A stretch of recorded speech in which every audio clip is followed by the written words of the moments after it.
For many years, there is a problem, a major problem about the image of Israel all over the world. Israeli, Jewish people, Jewish people don't understand why Israel is so badly seen by the media all over the world. With me today at Info Live TV studio in Jerusalem, Marcus Sheff. Marcus, good morning. Good morning, Olivier. Marcus, you are here not because you are dealing with just some issues, but because you are deeply involved in the image of Israel all over the world with Israel Project. Well, that's right. The Israel Project is an organization which is non-profit and is not connected with any official body anywhere. We are set up in order to work with journalists here in Israel. We work with foreign journalists who are based in Israel in order to make sure that the story gets out, in order to make sure that Israel is covered from all directions. We work on a daily basis with foreign journalists based in Israel, journalists from all over the world, from the States, from the Arab world, of course from Europe, and we provide sources. We help journalists to get the story out and to make sure that coverage is fair and balanced as it should be. Because you are one of the major experts in Israel about Israeli image and communication, could you explain us why there is a problem to show Israel like it is to the world? Well, this is, of course, the million-dollar question. How is it that Israel's image is so poorly put out? Of course, there are many answers, and there are many views. Israel is an extremely easy place to cover. As we all know, Israel is easy to get to from Europe. The areas of activity that journalists cover are, again, very highly accessible. We all know that it's very hard to cover conflicts in areas of the world, for instance, in Africa or Asia. There are over 30 major conflicts going on all over the world at the moment. Israel is a particularly easy one to cover. Israel is an open society. Israel's a liberal society, and Israel and Israelis are committed to allowing press total access. And that, of course, means that there is a large amount of coverage coming out of Israel. This is clearly one of the issues, and this we applaud. We think this is great. This is something which we would not for one moment want to stop. But because Israel is an easy place to cover, it also means that it will be covered. And it means that, if access is as open as it is, ultimately there has to be some kind of balance on both sides. And that is where we come in. We try and make sure that there is access to the Israeli side, to the Israeli side of the story, to the lives of Israelis, to what's going on inside Israeli government, inside the Israel Defense Forces. This we see as very important indeed, and this we try and facilitate.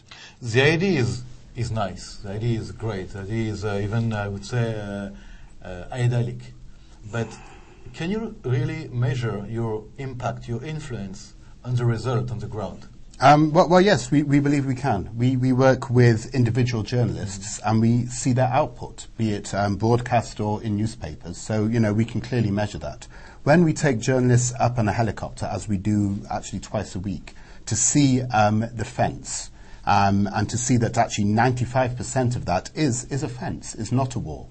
And the part which is a wall for very good reason. And that practically all of it runs down the 67 green line. And further, that there are gaps in the fence for Palestinian farmers to come in and out and farm their land.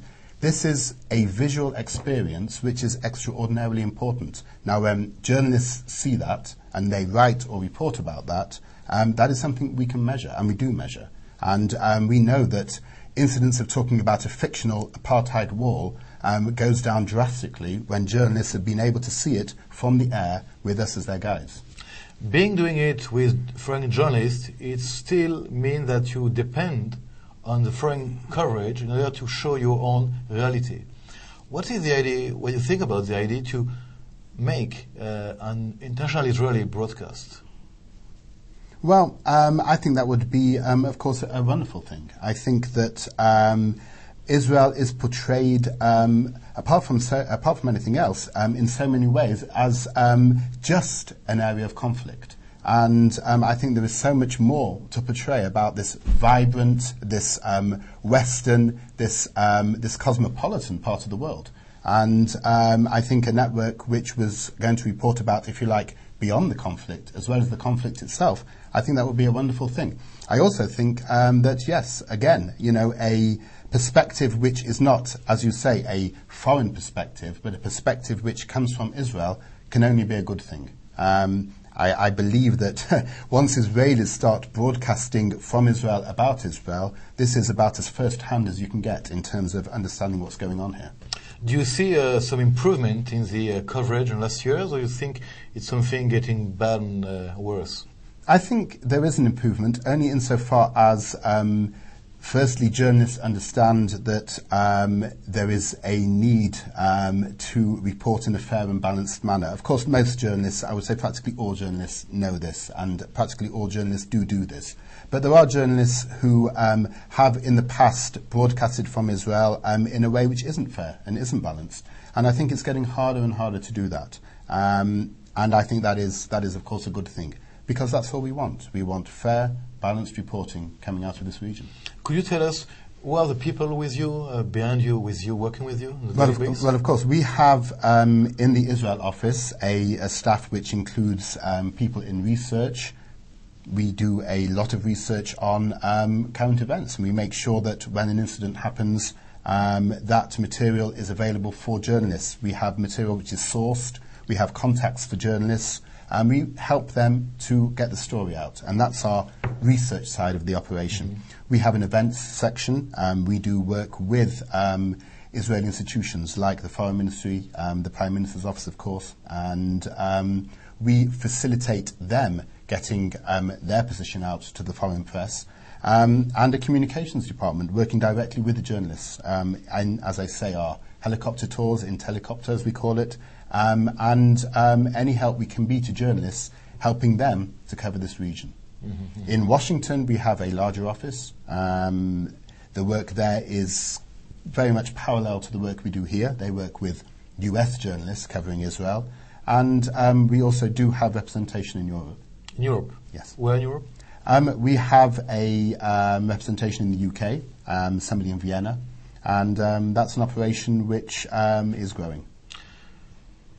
Marcus, before we conclude this short interview, what would be your dream for the next year about the Israeli project, about the Israeli image all over the world? If you have some dream to tell to in the live camera. Well, my dream is that there was a greater understanding of how Israelis really think and how Israelis really feel. We all know that the majority of Israelis want peace. We all know that Israel has tried time and time again to reach peace with its neighbours. It has succeeded with Jordan. It succeeded with Egypt. There have been attempts to reach peace with the Palestinians. The majority of Israelis want that. Unfortunately, the majority of people outside of Israel have no idea of that. They see Israel as the aggressors. They see Israel as being intransigent to peace. My dream is that people will understand that Israelis only want to live in peace, but they also want security.